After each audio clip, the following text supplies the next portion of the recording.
Harder They Fall is a 2021 American Western movie directed by James Samuel and produced by Jay-Z, credited under his government name of Sean Carter.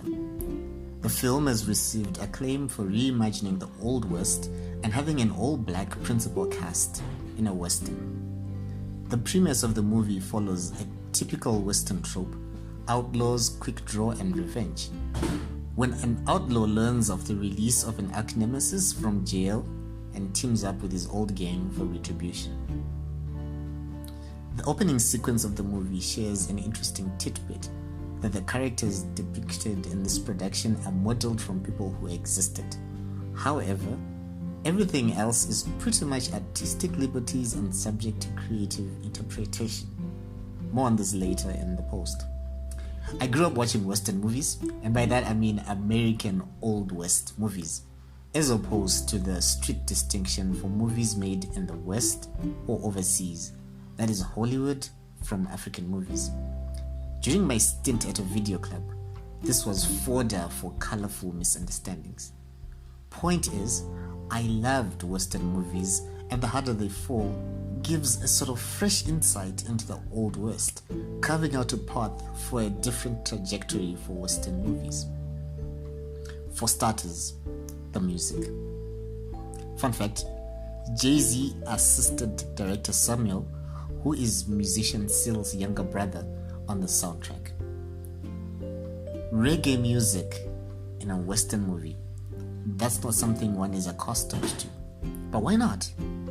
The orchestra score that was synonymous with spaghetti westerns was not actual music from the Old West. It was just music of the day in the film. Samuel took old school reggae as the foundation of the score, giving the film its own Afrocentric Western voice. Visually, the cinematography is breathtaking and makes the use of wide shots to capture the surrounding action in the scene, made more dramatic by characters breaking into song or whistling a song that later morphs into the soundtrack, as if the movie is one note away from being a Western musical story.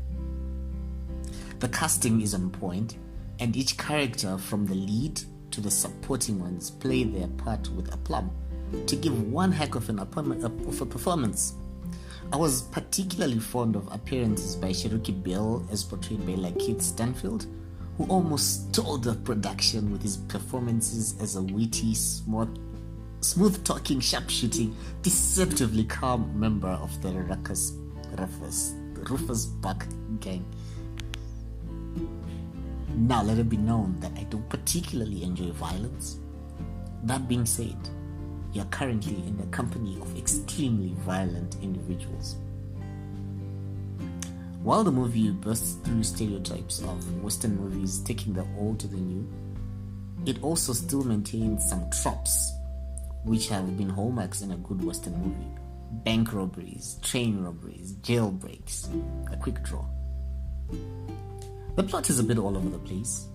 Some things that are supposed to be a big reveal are preempted in a preceding scene, and what is set out to be a plot twist becomes a convoluted storytelling and actions which serve no discernible purpose in the grand scheme of the movie. The opening scene, which could be a dead ringer for an updated version of the opening of The Good, the Bad, and the Ugly, has mysterious characters whose faces are not shown, as if building up to some big reveal, and looks like it's only because to hide how much time has passed from then till the next act, when a boy grows into a man and the other guys will be much older. Didn't think that one through. The characters aren't really good or bad. They're just motivated by their own personal crusades and will do what they have to do, which gives a bit of a moral dilemma. If you look at it from a certain perspective, at the end of the day, they're all outlaws, but some have redeeming qualities. But are they enough? They're ugly. Idris Elba's character Rufus Buck is supposed to be the big bad wolf and a main part of the plot, but is mostly somewhere off screen, and his character feels a bit underdeveloped for one to be for one to fully appreciate the story arc. Having been fascinated by the characters, I looked up some of them and was somewhat disappointed to learn that for the most part, the only thing relatable to the true life exploits of the real people who inspired the characters was their names. Everything else was just vibes. At first pass, the casting seems great, but upon a closer look, there's some problematic detailing. The movie has received criticism for casting the main love interest as a light-skinned woman, and it's feeding into the colorism stereotype of the movie industry.